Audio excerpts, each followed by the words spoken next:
Está com o Hora da Verdade, programa de entrevista semanal da Renascença e do Jornal Público. O convidado desta semana foi escolhido para a liderança parlamentar por dois líderes diferentes do Partido Socialista. Já esteve no governo, mas agora voltou à liderança da bancada parlamentar socialista no Parlamento. Eurico Brilhante Dias, bem-vindo. Obrigado por ter vindo aqui à Hora da Verdade mais uma vez. Na condução desta entrevista vai estar Helena Pereira, jornalista do Público, e eu, Tomás Anjinho Chagas. Muito bem-vindo. O secretário-geral do PS apresentou medidas para o Orçamento de Estado nestas jornadas parlamentares que se realizaram esta semana. Tem uma especial atenção para não aumentar a despesa. O PS tem medo de vir a ser responsabilizado por um Orçamento do Estado que devolva o país aos déficits? Não, responsabilizado não seremos, porque o Partido Socialista não apresentará medidas que coloquem em causa os objetivos de estabilidade das contas públicas e as contas certas. Portanto, nós temos um património, e esse património não é apenas do PS, é um património do país, quer no quadro da zona euro, quer no relacionamento com os financiadores da dívida pública, que continua a ser bastante elevada. E, portanto, o Partido Socialista, em circunstância alguma, irá contribuir para uma política orçamental irresponsável, coisa que, em bom rigor, infelizmente, tememos que o Governo tenha feito nos últimos 2 anos. Mas as nossas propostas serão equilibradas, serão propostas sempre em função de uma demonstração inequívoca de que há alternativa a esta política orçamental e a esta política económica, mas, evidentemente, serão propostas que não vão, no nosso entendimento, não irão colocar em causa os objetivos, não apenas os objetivos de médio e longo prazo das contas públicas, mas em particular não colocaram em causa o saldo orçamental. Não é uma espécie de tirar as mãos do volante e deixar o Governo ir numa direção que não concordam? Não é de todo, vamos ver. O Governo tem uma legitimidade própria que resulta das eleições legislativas, que foram há muito pouco tempo. É um governo minoritário, é certo, mas é um governo que tomou posse há poucos meses. Nós temos vindo a manifestar a nossa discordância quanto às opções de política e em particular também à trajetória da despesa pública. Contudo, fazendo uma abstração que tem uma natureza política, há valores que para nós são centrais e para os quais iremos contribuir, que é garantir que Portugal continua a ser olhado pelos financiadores externos como um país que tem as suas contas públicas em ordem. E este orçamento dá sinais muito negativos nesse aspecto. É por isso que nós temos sido particularmente cautelosos, porque este orçamento, é possível hoje dizê-lo, que mesmo com as contas do Governo, acreditando nas contas do Governo, e em várias dimensões nós temos as maiores dúvidas que as contas estejam bem feitas. A verdade é que este é um orçamento com déficit orçamental, porque os 0,1 de saldo positivo que é apresentado é um saldo construído, por exemplo, com quase 1.000 milhões de euros de venda de património imobiliário. E compreenderão que quem vende património imobiliário faz uma venda, não faz duas, não fará no próximo ano. E por isso, mesmo que consideremos que essa venda de imobiliário por esses valores se concretiza durante o ano 2026, pronto, isso já é futuro, estaremos cá para avaliar e fiscalizar essas opções. A verdade é que, no essencial, tal como muitas instituições externas têm vindo a dizer, este orçamento é um orçamento que já apresenta déficit. Concorda que também com o Passos Coelho, com o antigo primeiro-ministro do PSD, que também disse que era demasiado otimista este orçamento? Não é preciso concordar com o Dr. Pedro Passos Coelho, nem é preciso discordar de forma sistemática com ele já agora. Mas não é apenas o Conselho de Finanças Públicas, a Comissão Europeia, todos os organismos independentes. Até o Dr. Pedro Reis, pelos vistos, também achava que provavelmente iria ter déficit em 2026 e já não está no governo. Portanto, parece-me evidente que este é um orçamento que tem déficit, agrava de forma significativa e de forma cíclica as contas públicas. É um orçamento que vai no sentido errado.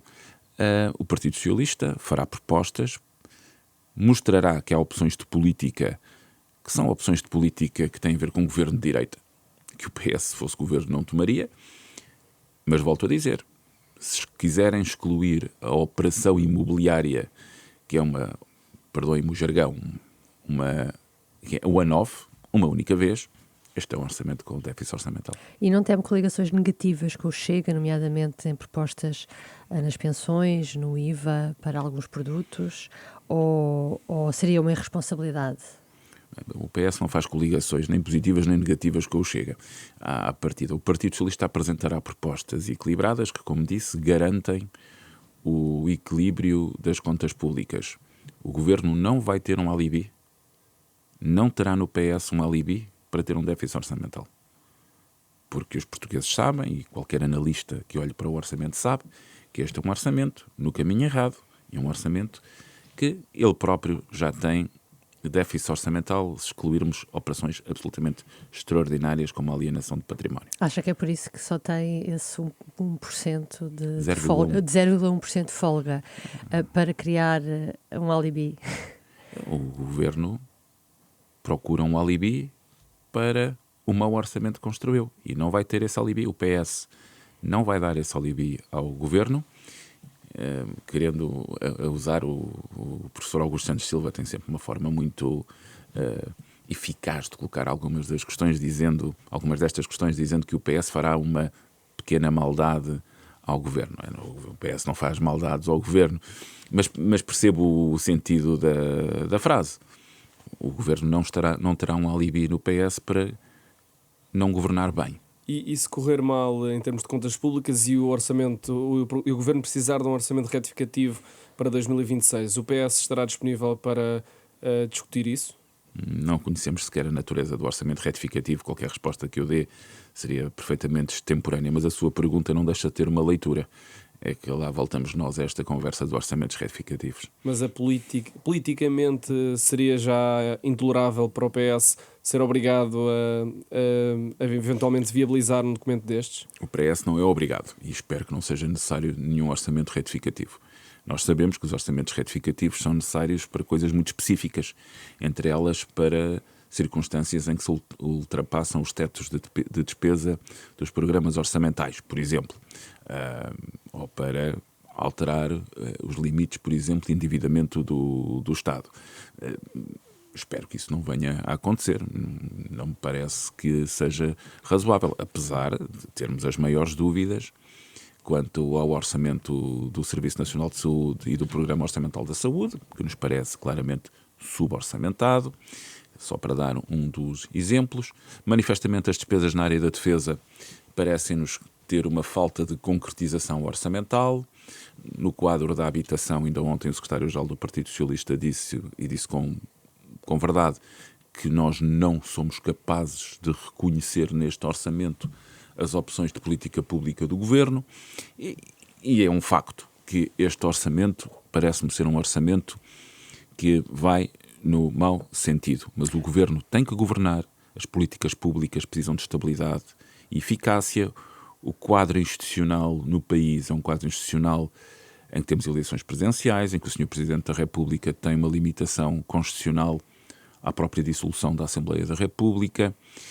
Se não fosse, podia ser diferente? O quadro político é o que é e nós atuamos perante o quadro político que temos. Eu penso que nós tivemos eleições legislativas em anos consecutivos, 22, 24, com uma dissolução em 23, 24, 25, com eleições autárquicas pelo meio. Ninguém compreende no país que não sejamos capazes de construir um quadro mínimo de estabilidade para alguma eficácia das políticas públicas. Agora, como partido da oposição, o Partido Socialista é claro, estas opções são erradas e não estão a conduzir o país sequer para os objetivos de crescimento que, por exemplo, foram prometidos pela AD aos portugueses nas últimas eleições. Falou da saúde. Este orçamento sobe em cerca de 1% o orçamento da saúde e em cerca de 20% o da defesa. Acha isto equilibrado quando o Primeiro-Ministro sempre disse que não ia sacrificar despesas sociais para fazer investimentos na defesa? Isto não mereceria um voto contra do PS? Já falei sobre o orçamento de defesa, da saúde, que nos parece claramente suborçamentado, e o da despesa. Teremos que compreender melhor o grau de concretização desses 20%. O da defesa. Sim. No caso da defesa. No da saúde, claro, parece-nos claramente uma suborçamentação, e essa suborçamentação, basicamente no quadro das prestações de serviço e das aquisições de fornecimentos do Serviço Nacional de Saúde. O Governo terá que esclarecer no Parlamento, agora no debate na especialidade, como construiu esse orçamento da saúde, e nós estaremos lá a fazer as perguntas que nos parecem pertinentes para perceber essa opção. O voto contra do Partido Socialista não é um voto em abstrato, é um voto em concreto, e em concreto no quadro e no contexto político. O Partido Socialista teria todas as razões da opção de políticas públicas para votar contra este orçamento.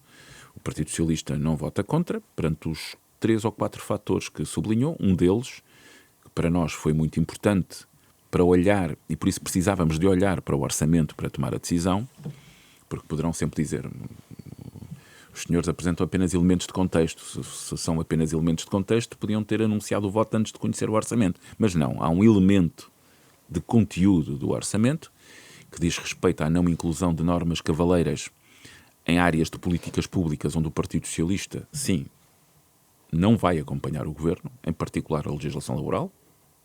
Não é o caso único, mas a legislação laboral. E o Governo, na verdade, é que apresentou um orçamento que é escorreito, que não considera esse conjunto de opções. E, portanto, verificado o Orçamento de Estado apresentado, o Partido Socialista, em função do contexto, está em condições de votar este orçamento com uma abstenção. Aliás, uma abstenção que foi hoje, desde o ponto de vista político, quer no grupo parlamentar, quer na Comissão Política Nacional, um voto unânime. Mas então esse contexto que pode mudar para o próximo ano também pode fazer o voto do PS no próximo Orçamento do Estado mudar? Evidente. É evidente que as condições que nós elencamos para votar este orçamento diziam respeito ao Orçamento de Estado 2026. Para o ano poderão ser outras condições. Depois de olhar para o orçamento, veremos se estamos em condições, como votaremos. Mas é evidente que aquilo que me parece claro é que nem a estabilidade é um valor absoluto em democracia. Segundo, as condições que foram colocadas este ano pelo Partido Socialista eram determinadas e foram essas que foram cumpridas. Terceiro, teremos seguramente um novo Presidente da República a partir de março e, nessa circunstância, o novo Presidente da República também ele terá o seu trabalho de procurar também ele a estabilidade, mas, por outro lado, perceber se o Governo também corresponde, desde o ponto de vista orçamental, àquelas que são as opções fundamentais para que seja possível viabilizar um orçamento. Portanto, não aconselha Luís Montenegro a ficar muito sossegado com o futuro. Não, aconselho a governar e a governar bem para cumprir as promessas que fez. É aquilo que, como líder parlamentar do partido da oposição, tenho que fazer. E, naturalmente, ele será fiscalizado pela boa ou má execução do orçamento e pelas opções de política pública que vier a tomar. Vamos avançar. O PS não desiste da ideia de criar uma nova via para estrangeiros que venham procurar Portugal, para procurar trabalho em Portugal, enquadrados pelo IFP. Está para breve alguma iniciativa nesse sentido? Sim, nós anunciámos desde logo que, quando foi discutida a lei de estrangeiros, que voltaríamos ao tema apresentando um projeto de lei nesse sentido. Nós temos um longo histórico de acompanhamento destas matérias. Recordo que o secretário-geral do Partido Socialista foi secretário de Estado das Comunidades e, portanto, teve grande proximidade aos serviços consulares. Eu próprio fui secretário de Estado de Internacionalização, acompanhei muitas empresas portuguesas com operações no estrangeiro e que, em muitas circunstâncias, gostavam de trazer para Portugal alguns dos trabalhadores que têm nessas operações no estrangeiro. E nós temos a perfeita noção, quem trabalha na economia portuguesa, quem conhece as necessidades de mão de obra da economia portuguesa, que há muitos setores que são absolutamente dependentes de mão de obra estrangeira, da agricultura ao turismo, passando por uma área muito importante que tem a ver com a área do serviço social e do apoio à infância e aos mais idosos. E nós sabemos que há percentagens muito significativas por exemplo, de estrangeiros na construção, quando nós temos hoje o Plano de Recuperação e Resiliência, que tem uma dimensão importante de obra pública, quando queremos construir milhares de casas, o país tem que ter a noção de que as casas não se vão construir sem mão de obra e sem mão de obra para a construção civil. E acha que o PSD vai estar mais sensível a essa proposta agora do PS? Eu penso que a proposta do PS é uma proposta muito equilibrada, moderada, que é de criar um canal de procura de trabalho dirigido, territorializado, ou seja, que possa permitir que o IFP possa fazer uma boa articulação no conjunto do território nacional, porque muitas das necessidades de mão de obra não estão concentradas em Lisboa ou no Porto, estão, ou mesmo no Algarve, estão espalhadas, e permite criar um vínculo importante entre a procura de trabalho e as necessidades de trabalho no território. Eu penso que é uma proposta que é necessária para garantir crescimento económico e, com o crescimento económico, ter uma política fiscal que permita aos portugueses valorizar melhor os seus salários e ter melhores salários e, ao mesmo tempo, suportar a segurança social e ter uma melhor segurança social. Mas os estrangeiros viriam como? Como é que isso funcionaria?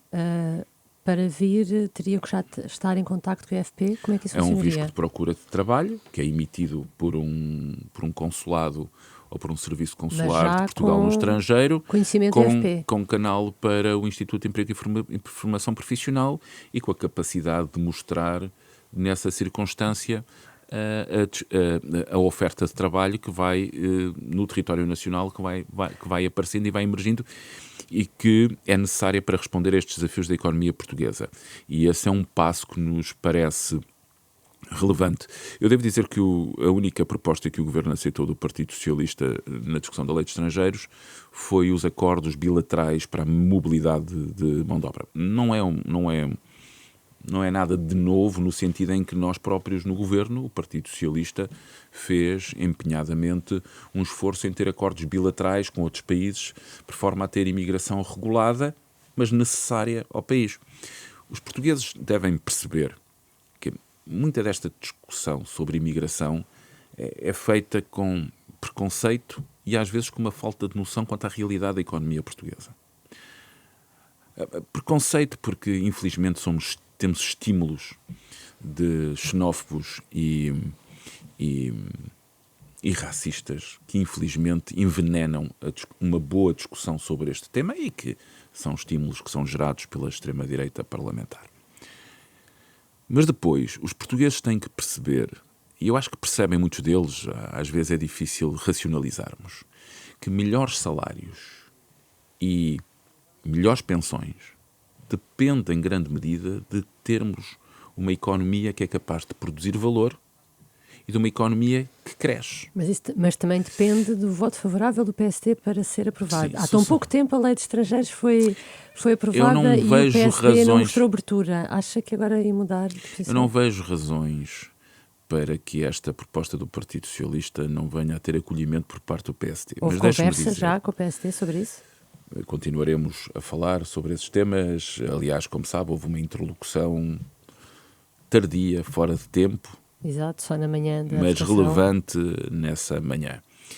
Porque o Partido Socialista tem feito um esforço importante, quer na Lei de Estrangeiros, quer na Lei da Nacionalidade, que é discutida esta semana no Parlamento, para mostrar que temas tão centrais à vida dos portugueses, que são questões de Estado, de regime, devem ter uma abertura por parte do PS e do PSD para discutir e para criar um quadro estável. A nacionalidade, a Lei da Nacionalidade, a Lei de Estrangeiros, não pode ser uma espécie de joguete e não pode ser alterada todos os anos. Precisa de estabilidade. Estamos a falar da vida das pessoas concretas. E deixe-me dizer, já que estou aqui na Rádio Renascença, que me revejo em muitas das posições profundamente humanistas que a Igreja Católica tem vindo a manifestar.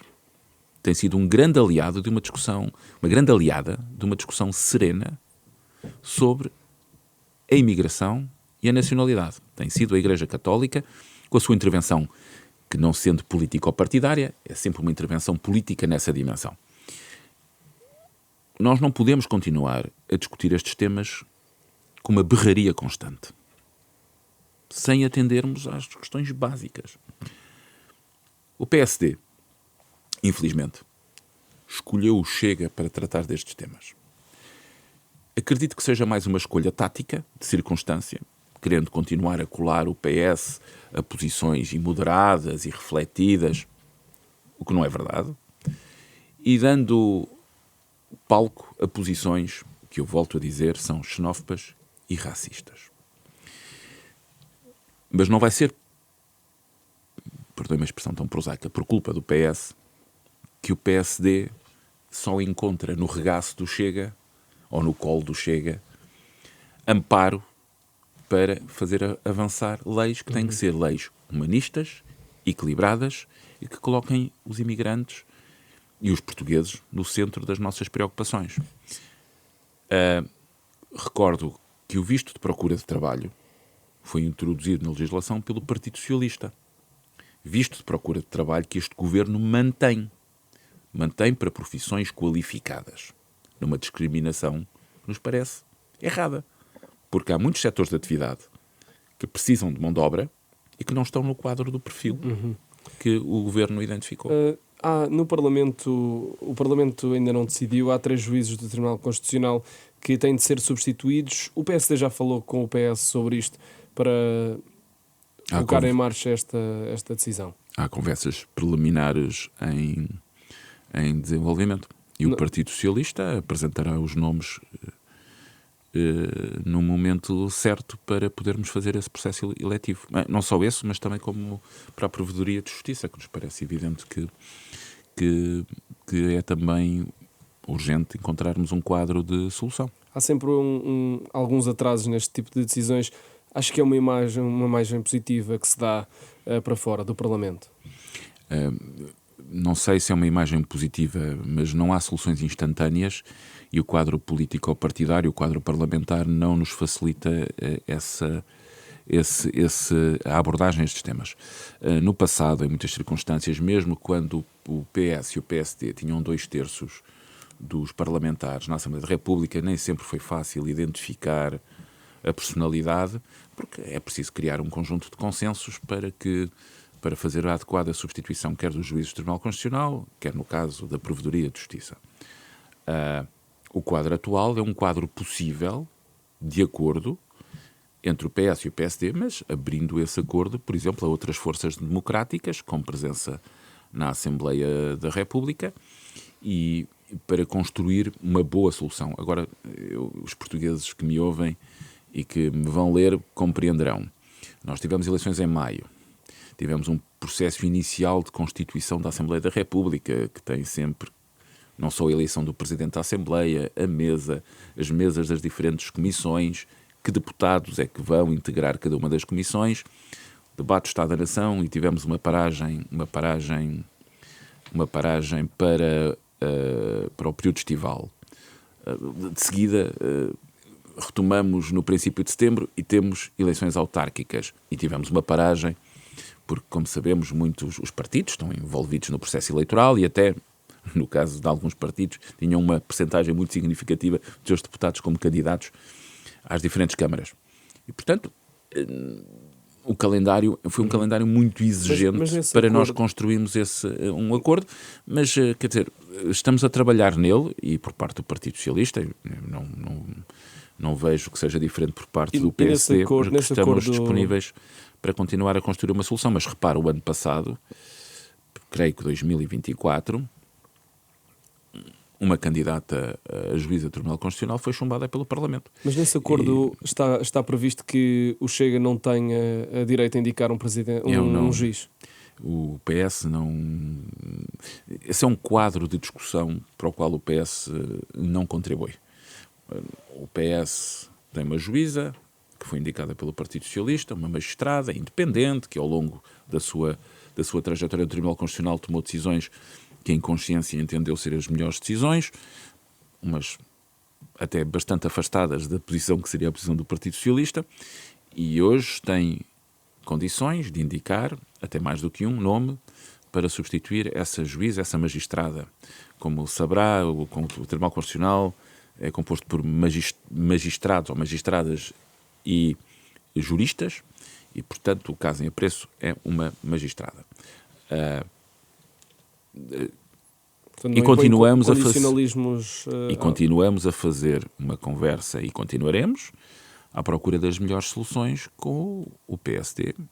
O PS não conversa sobre estes assuntos com o Chega.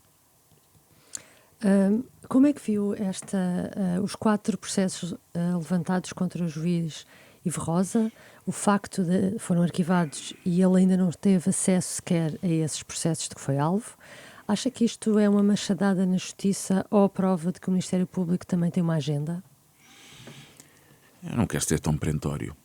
Como é que então Porque diria? tão perentório no que digo, porque responder-lhe que sim, é que o Ministério Público tem uma agenda, seria fortemente preocupante. Agora, podemos estar perante um dos factos mais graves da democracia portuguesa nos últimos anos.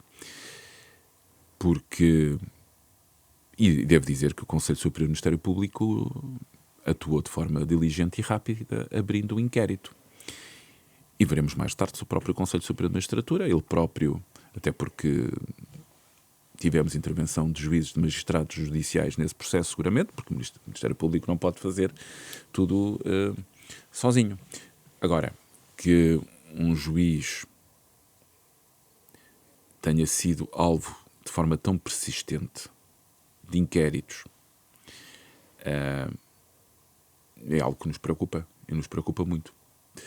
Porque não só a transparência é muito importante na atividade política, como colocar um juiz sob investigação, naquelas condições, naquele contexto, pode levar a que muitos agentes públicos e políticos desconfiem de que o Ministério Público tem uma agenda própria que muitas vezes não se confunde com o interesse público. E é muito importante. Eu não conheço os inquéritos. Eu não conheço os factos. Estranho que o senhor juiz não tenha ainda tido a oportunidade de ter acesso aos mesmos. Penso que era útil que isso acontecesse. Mas devo dizer que um quadro em que o Ministério Público tem uma intervenção dessa natureza perante um juiz, eu acho que nós temos que salvaguardar mínimos, e o mínimo é hoje podermos fazer uma avaliação completa dessa intervenção, perceber qual foi o grau de plausibilidade dessa intervenção, porque é que ela foi necessária, para depois tomarmos as decisões que entendermos que devemos tomar enquanto comunidade, no Partido Socialista em particular. Tenho sempre uma grande dificuldade, porque acredito mesmo que a separação, acredito mesmo na investigação independente do Ministério Público, na separação entre a magistratura e a atividade política, que a separação de poderes é útil e é um pilar fundamental da democracia, como considero que a independência dos órgãos de comunicação social é fundamental para uma boa qualidade da vida democrática. Agora, esse caso em particular, do Sr. Juiz Ivo Rosa, tem que ser um caso de grande alerta, de grande alerta, porque me parece que pode configurar um caso que, se não for cabalmente esclarecido, criar uma nuvem sobre o Ministério Público que não abona em favor desta independência e desta transparência que é necessária. Vamos avançar para o tema das eleições autárquicas. O Partido Socialista perdeu algumas câmaras e eleitos, mas não teve ganhou resultado. outras. Ganhou outras e não teve um resultado tão mau como se esperava. O próprio Eurico Brilhante Dias já disse isso. Não foi um resultado tão abaixo como o das últimas legislativas. O PS corre o risco de ser substituído pelo PSD como partido de charneira nesta altura? Não sei, eu penso que a vida política portuguesa tem tido nos últimos 3, 4 anos grandes movimentos, placas tectónicas que se têm movimentado, é bem verdade, e devo dizer que se recuarmos a 2023, aquilo que andávamos a discutir era a sobrevivência do PSD.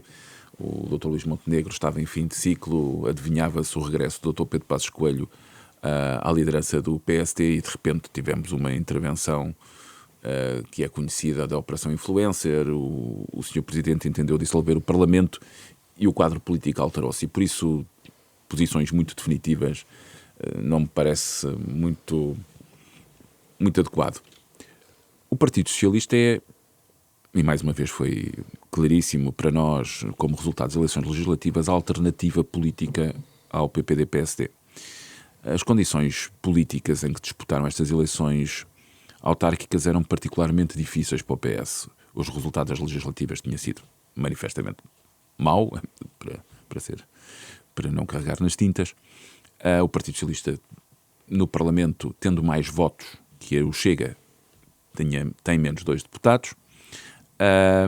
Tínhamos uma alteração muito substantiva dos candidatos do Partido Socialista, porque 1/3 dos presidentes de Câmara do PS não podia recandidatar-se. Isso era para nós um desafio adicional.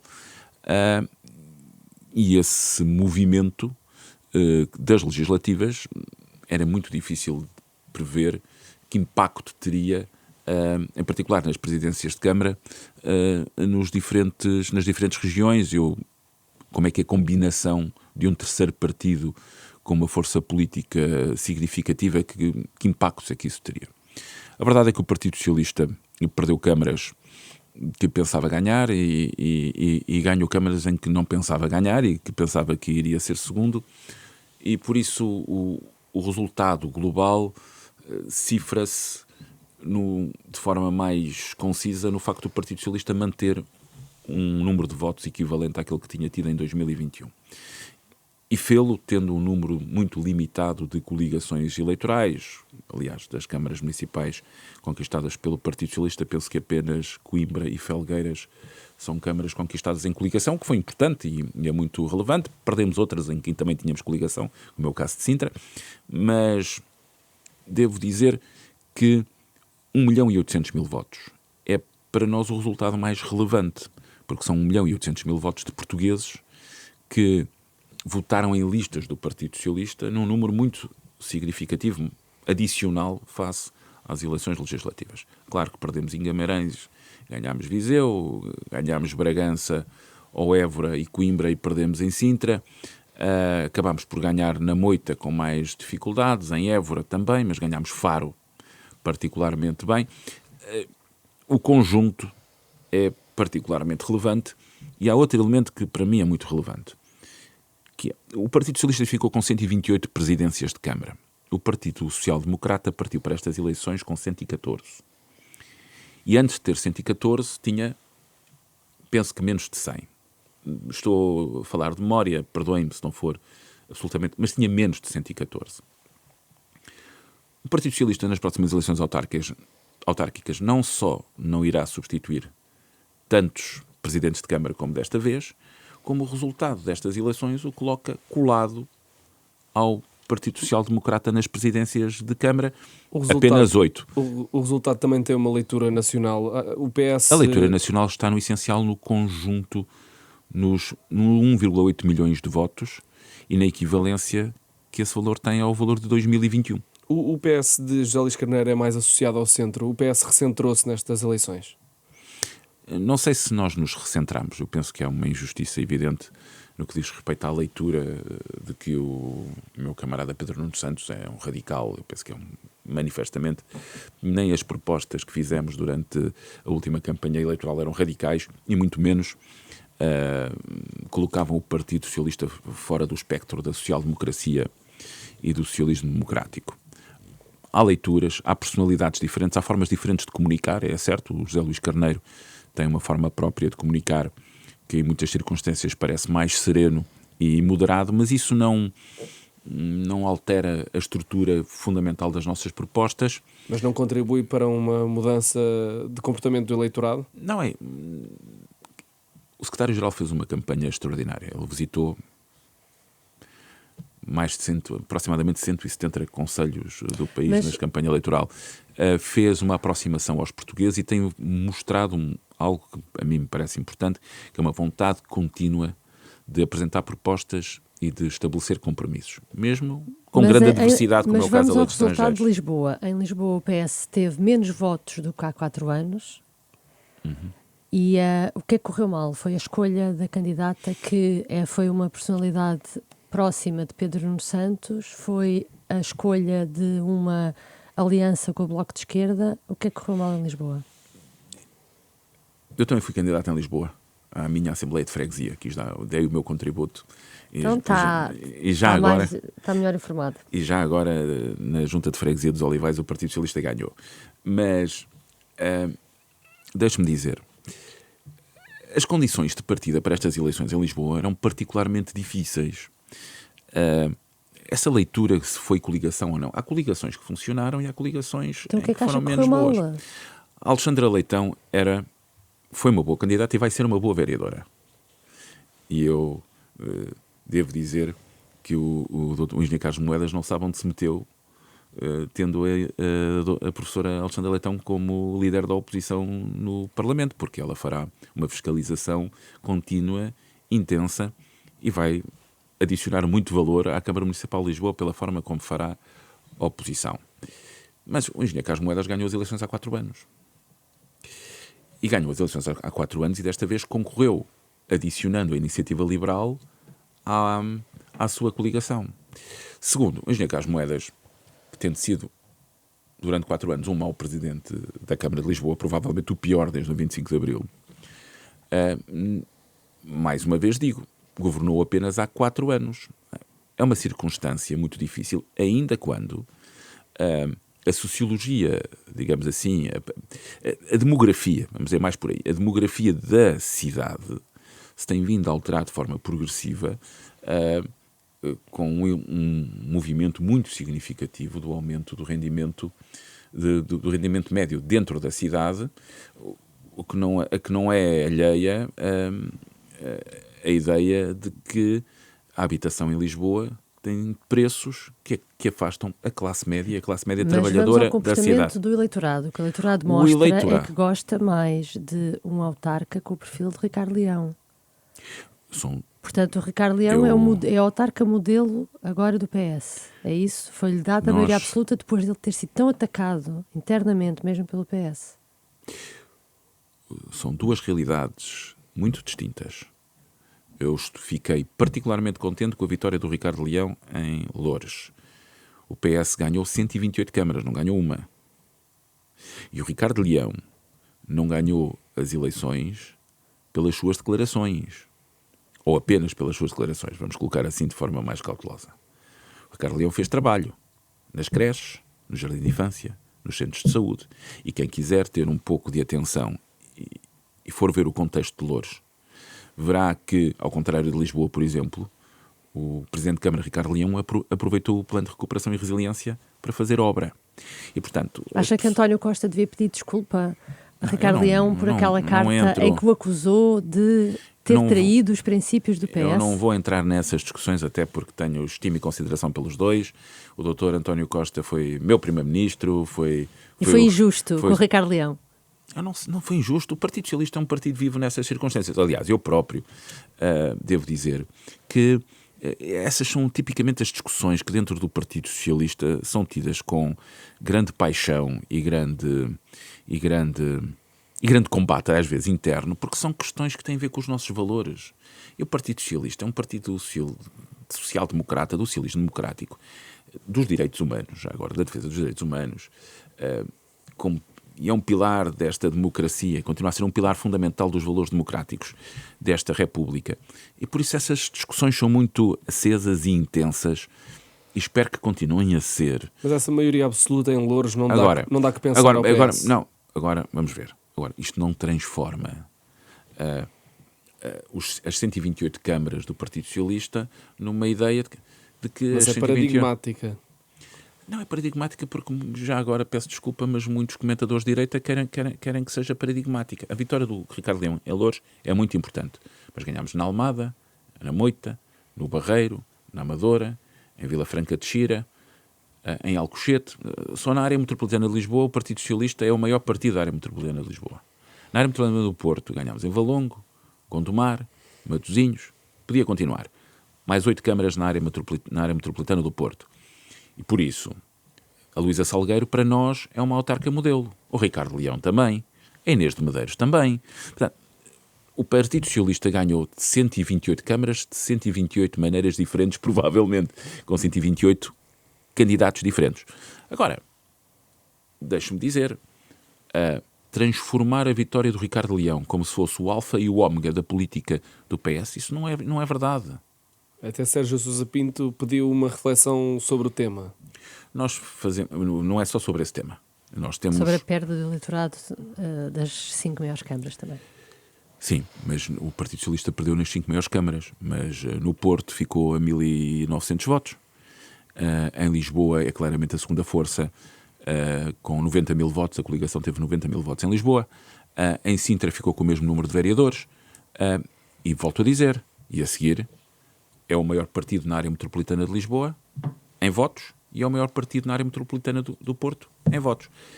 Isso não significa que o Partido Socialista, na reflexão que tem que fazer, não deva fazer uma reflexão importante sobre a sua relação com os mais jovens. Aquilo que nos aconteceu em maio, nós devemos perceber que há um conjunto, um núcleo, não só os mais jovens, mas com a classe média trabalhadora, com a classe média que hoje enfrenta problemas na área da habitação, da mobilidade, dentro das áreas metropolitanas, e que muitas vezes voltar a ser um partido maioritário passa por fazer uma reflexão sobre como estamos a abordar um conjunto de setores da população que tem que ver no Partido Socialista soluções e que hoje obriga a uma leitura e uma nova criatividade programática no Partido Socialista para ter políticas diferentes que vão ao encontro destas populações. Agora, transformar uma circunstância no discurso do Partido Socialista, isso não corresponde à realidade. Porque a Inês de Medeiros, por exemplo, em Almada tem um extraordinário resultado, difícil, num território muito difícil, mas é um belíssimo resultado. Em Setúbal, o PS é o principal partido da oposição e o primeiro partido, já que quem ganhou foi o Movimento Independente. Ganhámos em territórios importantes como Viseu, Bragança, Faro, que são também territórios com núcleos urbanos importantes.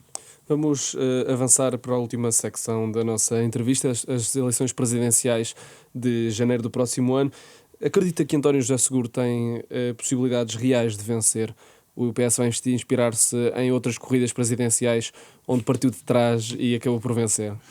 Sim, mas a sua pergunta é muito ilustrativa, porque já não me pergunta se eu voto no António José Seguro. Já viu? Isso significa que demos passos em frente. Sim. Claro, o António José Seguro é um candidato apoiado pelo Partido Socialista, mas não é o candidato do Partido Socialista. Ele é um candidato suprapartidário, que tem tido apoio, felizmente, de muitos setores diferentes da sociedade portuguesa. Ainda ontem apresentou um livro, eu não pude estar presente, porque, como sabem, vinha das jornadas parlamentares do Partido Socialista em Penafiel e, com muita pena minha, não estive presente na apresentação do livro. Mas é um candidato que tem todas as condições, primeiro, para ser um bom Presidente da República, segundo, para poder disputar com os candidatos à direita a passagem à segunda volta em primeira instância. E eu acredito que isso vai ser possível. Há uma mobilização clara das bases do partido no apoio ao António José Seguro, isso... Clara, mas não unânime. Mas, se querem partidos unânimes, terão que procurar outro que não o Partido Socialista. Peço desculpa, nós não fomos sequer unânimes no apoio ao Dr. Mário Soares em 1986. Os senhores querem que sejamos unânimes. O Partido Socialista é um partido plural e essa pluralidade é uma das maiores forças do partido, porque estamos constantemente fiscalizados internamente num debate interno, e num debate interno que só é debate porque há divergências. Mas as vozes como Augusto Santos Silva não atrapalham, não abrem outra vez a ferida do PS sempre que é para escolher um candidato presidencial? O professor Augusto Santos Silva e outros, até Mariana Vieira da Silva, que aqui na Rádio Renascença também emitiu opinião, tinham, e é conhecido, a opinião de que outros estariam em melhores condições de serem candidatos a Presidente da República. Não foi esse o entendimento de outros camaradas meus, como o Francisco Assis ou o próprio Álvaro Beleza. Mas havendo agora só um candidato presidencial da área do PS, não é estranho que haja antigos dirigentes e pessoas que tiveram cargos importantes no PS que não vão votar, ou que digam que não vão votar em António José Seguro? Não é estranho. E deves-me dizer porque no passado, como fala 86 ou noutras alturas, havia várias pessoas próximas apoiavam do Francisco PS. Saldanha. E agora não, agora só há um. Sabe que o Francisco Saldanha foi o primeiro líder parlamentar do PS. Pois, por isso mesmo, havia várias. Mas agora só há um, sim, uma pessoa. E lá chegaremos ao momento em que cada um deles dirá em quem vota.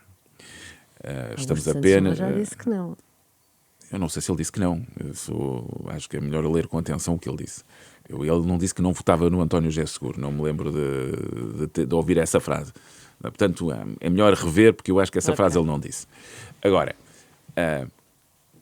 eu recordo, estas eleições são de personalidades. É um órgão de soberania muito especial, porque no fundo é um órgão de soberania unipessoal que representa a unidade do povo português naquela pessoa. Costuma-se dizer que a Assembleia da República é o país na sua diversidade, o Presidente da República é o país na sua unidade, como órgão de soberania. Mas estão sempre a fazer uma pergunta sobre as divergências do PS. Agora, o Partido Socialista tem demonstrado mais coesão e unidade que, por exemplo, o PST no apoio ao Dr. Luís Marques Mendes. Porque se eu olhar, quer dizer, há um ex-presidente do PPD-PSD que apoia o Almirante Gouveia Melo. Autarcas do PSD que apoiam o Almirante Gouveia Melo, vários. Alguns até que presidiam a uma das 5 maiores câmaras. Carlos Carreiras. Carlos Carreiras, por exemplo. Já não falo de Isaltino Moraes e o caso de Rui Rio, que apoia explicitamente o Almirante Gouveia Melo. Quer dizer, essa questão dirigida ao Partido Socialista parece que é uma novidade. Não, foi sempre assim. Aliás, o Dr. António José Seguro tem apoio de muitas figuras à direita do PS. Até de alguns militantes do CDS. Que apoiam... E tem o Presidente da Associação 25 de Abril, que apoia o Dr. António José Seguro. Por isso não é uma questão. Ele fará a sua campanha, não é a campanha do PS, é a campanha do Dr. António José Seguro como candidato suprapartidário, e o partido conseguiu, pela primeira vez, desde 1996, considerando que em 2001 o Dr. Jorge Sampaio se recandidatava, tomar uma decisão que é uma decisão de apoio a um candidato. Porque não conseguiram outros Porque de 96, candidatos. Os outros candidatos não a Helena quiseram. dirá que não conseguiram. Primeiro, nós não empurramos as pessoas para ser candidatas. As pessoas só são candidatas se quiserem e se considerarem que têm as condições políticas para o ser. E o Partido Socialista tomou a decisão no momento certo. Foi o momento em que o quadro de candidatos estava estabilizado. Agora, a decisão é uma decisão que tem 2 abstenções na Comissão Nacional do Partido Socialista. Andarmos à procura de muitas fraturas com 2 abstenções parece-me difícil. Há um enorme leque de candidatos neste momento que se vão perfilando. Gostava de ver alguns candidatos da ala mais à esquerda a abdicar da sua candidatura antes da primeira volta para que António José Seguro conseguisse passar na primeira volta. Isso é uma avaliação que esses candidatos terão que fazer. Quer Mas o candidato António Filipe, quer agora o candidato O Jorge Pinto, do Livre, do Livre e a Catarina Martins do Livre. É uma avaliação que terão que fazer. Eu acho que os portugueses são relativamente... têm vindo ao longo dos anos a escolher, sabendo que o equilíbrio institucional é importante. E que isto não são eleições partidárias. O Dr. Mário Soares ganhou em 86, partindo de uma situação muito adversa, mas partindo também numa circunstância em que o primeiro-ministro era o professor Cavaco Silva, que havia ganho as eleições com minoria em 1985. E percebem que esse equilíbrio foi muito importante em momentos diferentes da nossa vida política. Quem se candidata à esquerda, e marcadamente à esquerda, e à esquerda do Dr. António José Seguro, que é um candidato à esquerda democrática, do socialismo democrático, deve perceber em que condições é que a sua candidatura contribui ou não para esse equilíbrio e para termos em Belém um Presidente da República que respeita a Constituição e que respeita uma Constituição que eu recordo foi aprovada em 1976. Então está a dizer que se não houver essas desistências e se António José Seguro não passar à segunda volta, esses candidatos de esquerda também serão responsabilizados por isso. É uma avaliação política que devem fazer. É a mesma responsabilidade que o Comitê Central do PCP tem que assumir quando entendeu que o candidato João Ferreira não fazia parte da coligação em Lisboa. É uma leitura evidente. Pode ser uma ajuda indireta a que a direita se mantenha... Se eu lhe disser isso, terei que dizer que o eurodeputado João Coutinho de Figueiredo está a fazer a mesma figura à direita. Portanto, isso não vou entrar nesse Mas campeonato. acha que ainda é possível haver... Não era a primeira vez que o Partido Comunista Português, à beira das eleições, considerava que era melhor não apresentar o seu candidato até ao fim. Mas isso é uma decisão que não compete ao Partido Socialista, será uma decisão do candidato António Filipe, que é uma pessoa estimável, que eu tenho muita consideração. Trabalhei com ele na Assembleia da República e tenho a melhor das impressões do Dr. António Filipe, mas é uma avaliação que devem fazer. Agora, não transformemos as eleições presidenciais numa espécie de tentativa de sobrevivência política, porque isso parece-me errado, não contribui para uma boa escolha dos portugueses nas eleições presidenciais. Não, mas o PS já, ou a esquerda, está afastada, não tem uma pessoa da sua área na Presidência da República há 20 anos, pode não ter há mais 10, é isso que está em causa, e, portanto, o que está a dizer é que é uma responsabilidade que depois, se isso acontecer, terá que ser partilhada por toda a esquerda. Será que ser partilhada? Peço desculpa, mas partilhada não. O Partido Socialista tomou uma decisão adequada para que isso não acontecesse. Aliás, terá de ser atribuída aos partidos à esquerda. Havia um aspecto em que eu sempre concordei com o Dr. Pedro Nuno Santos. Sempre. Foi quando ele disse que desta vez o Partido Socialista não poderia deixar de apoiar um candidato. E eu devo dizer que o Partido Socialista, por ter sido governo durante muito tempo, nos últimos 30 anos, desde 95, com António Guterres, nem sempre tratou com o cuidado devido as eleições presidenciais. E eu devo dizer que tivemos circunstâncias, Mário Soares, Manuel Alegre, Fernando Nobre, Sampaio da Nova, Maria Belém, Ana Gomes, e nós sempre, talvez excessivamente focados na tarefa executiva, não fomos capazes de compreender a importância. E custou-nos caro, já agora, devo dizer que nos custou caro em algumas circunstâncias. Por isso, a esquerda deve refletir sobre a importância do Presidente da República, que no quadro institucional português tem um papel muito importante na relação com outros órgãos de soberania, não só com a Assembleia da República, com o próprio Tribunal Constitucional. E, portanto, isso deve ser colocado em cima da mesa. O Partido Socialista tomou a sua decisão. E bem, que foi a dizer, desta vez, nós apoiamos um candidato. E apoiamos o candidato que se apresentou no nosso espaço político. E a esquerda portuguesa tem que compreender que este momento é um momento importante para a República, para a democracia portuguesa. Só para terminar, o António José Seguro já disse que, se fosse presidente, promulgaria a nova lei de estrangeiros porque é preciso disciplinar a imigração, disse ele. Ficou desiludido com o seu candidato? Não fica. Já agora, a nova lei de estrangeiros é uma lei que foi promulgada pelo presidente Marcelo Rebelo de Sousa e que tem a discordância do Partido Socialista. Mas eu não espero que o Presidente da República, seja ele, António José Seguro ou outro, se coloque numa posição de fazer confronto com as outras instituições democráticas, em particular com a Assembleia da República, e muito menos com o Governo.